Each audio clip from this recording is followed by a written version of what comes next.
السلام علیکم ورحمۃ اللہ وبرکاتہ۔ ناظرین، یہ تیسری قسط بہت ہی شاندار ثابت ہوئی ہے، جس نے کلش ارحان کی کہانی کو ایک نئے زبردست موڑ پر پہنچا دیا ہے، جہاں جذبات، سازش، وفاداری اور بغاوت سب ایک ساتھ سامنے آئے۔ ناظرین، سب سے پہلے آپ بتائیں کہ آپ کو یہ قسط کیسی لگی؟ 10 میں سے کتنے نمبر دیں گے؟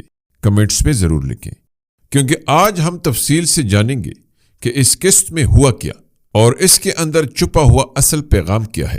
قسط کے آغاز میں ہم دیکھتے ہیں کہ عثمان بے شدید بیماری میں مبتلا ہیں۔ ان کے چہرے پر کمزوری، ان کی سانسوں میں بے چینی اور پورے قبیلے پر ایک عجیب سا سکوت طاری ہے۔ ناظرین، اس منظر نے ہر دل کو ہلا کر رکھ دیا، کیونکہ عثمان بے وہ شخصیت ہیں جنہوں نے خلافت کے خواب کو حقیقت کا روپ دیا۔ لیکن جس طرح ارحان بے نے اس صورتحال میں تحمل، فہم و فراست اور جرأت کا مظاہرہ کیا، وہ ثابت کرتا ہے کہ وہ اپنے والد کے نقش قدم پر چلنے کے لیے پوری طرح تیار ہے۔ یہی وہ موقع ہے جہاں سفید داڑھی والوں کے سربراہ نے ارحان بے کے بارے میں سوال اٹھایا تو ملعون خاتون کا جواب سن کر دل خوش ہو گیا، کیونکہ اس جواب میں نہ صرف ماں کا یقین تھا بلکہ ایک رہنما کی بصیرت بھی تھی۔ ملعون خاتون کا جواب نہ صرف منطقی تھا بلکہ ایک ماں کے اعتماد کی علامت بھی تھا۔ ناظرین، کیا آپ نے دیکھا کہ اس جواب سے صاف ظاہر ہوا کہ عثمان بے کی تربیت نے ارحان کو ایک مکمل رہنما بنا دیا ہے۔ پھر ناظرین، کہانی ایک دم پلٹتی ہے جب یہ انکشاف ہوتا ہے کہ عثمان بے کو زہر دیا گیا ہے، اور یہ کام کسی دشمن نے نہیں بلکہ ایک غدار حکیم نے کیا ہے۔ یہ لمحہ بڑا ہی سنسنی خیز تھا۔ ارحان بے اپنے والد کے قاتل کو تلاش کرتا ہے اور بالآخر اسے جا پکڑتا ہے، لیکن جیسے ہی ارحان بے اس پر قابو پا لیتا ہے، حکیم اچانک وار کرتا ہے، مگر ارحان بے کا وار اس سے زیادہ تیز نکلتا ہے اور اس کا کام تمام ہو جاتا ہے۔ ناظرین، یہاں ہم نے دیکھا کہ ارحان بے کے اندر وہی عزم، وہی غیرت اور وہی اہنی ارادہ ہے جو عثمان بے کے اندر تھا۔ البتہ مرنے سے پہلے وہ غدار ایک کبوتر کے ذریعے منگول گورنر تیمورتاش کو اطلاع دے دیتا ہے کہ فاطمہ خاتون کا قافلہ جو بارود سے بھرا ہوا ہے اناگول سے نکل چکا ہے، اور بس کہانی میں ایک نیا خطرہ جنم لیتا ہے۔ اب آتے ہیں اس قسط کے سب سے دلچسپ حصے پر، جہاں شاہنشاہ اور دیدار خاتون اپنے بیٹے یگت کو بیچتے ہیں فاطمہ خاتون کے استقبال کے لیے۔ ظاہراً مقصد خیرخواہی کا ہے، لیکن درپردہ نیت کچھ اور ہے۔ یگت فاطمہ کو متاثر کر کے شادی کے بہانے کائی کے بیلے پر قبضہ کرنا چاہتا ہے، لیکن ناظرین، دشمن کو کب موقع ملتا ہے؟ منگول سپاہی اور فلاویوس اچانک حملہ کر دیتے ہیں، بارود سے بھرے ڈرم دشمنوں کے ہاتھ لگ جاتے ہیں اور فاطمہ خاتون و یگت دونوں شدید خطرے میں پڑ جاتے ہیں۔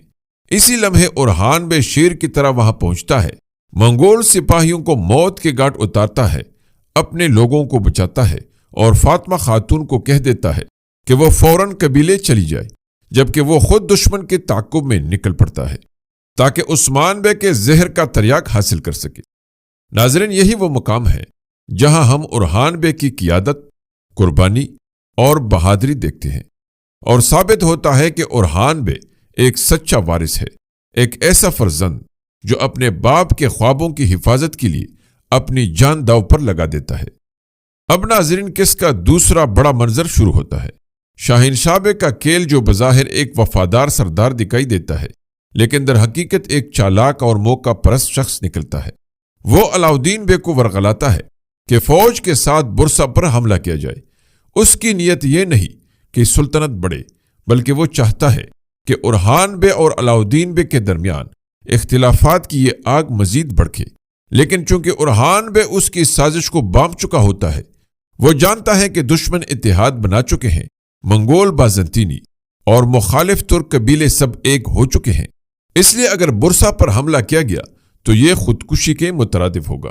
مگر شاہنشاہ کے اثر میں آ کر علاؤدین بے حکم دے دیتا ہے کہ حملے کی تیاری کی جائے۔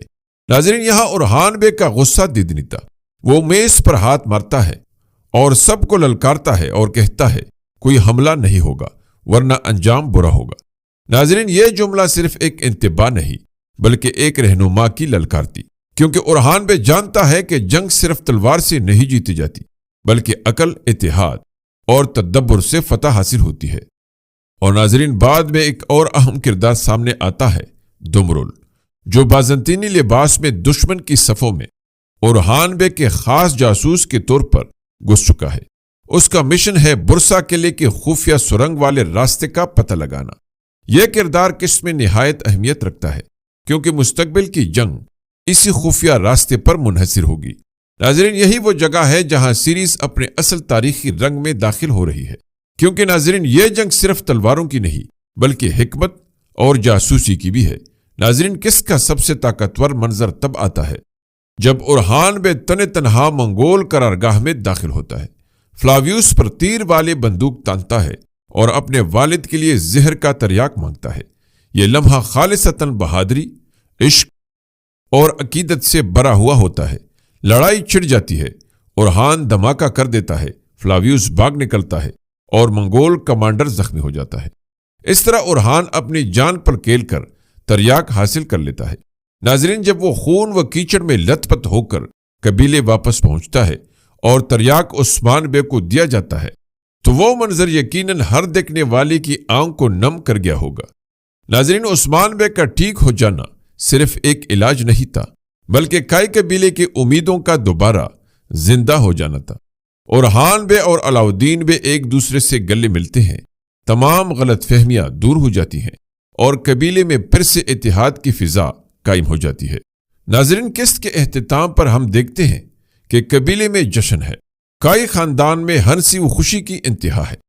عثمان بے اپنے خاندان اور سرداران کے ساتھ دسترخوان پر بیٹھتے ہیں اور بران الب ستار چھیڑتا ہے اور ایسا نغمہ گاتا ہے جو صرف ایک گیت نہیں بلکہ ترک روح، وفا اور قربانی کی علامت ہے، جس کے اشعار کچھ ایسے ہیں: میں خود میں مگن تھا، اپنے گھوڑے پر سوار ہوا، پہاڑوں پر غالب آیا اور ایک بھیڑیے سے ملاقات ہوئی جس نے کہا سلام ہو۔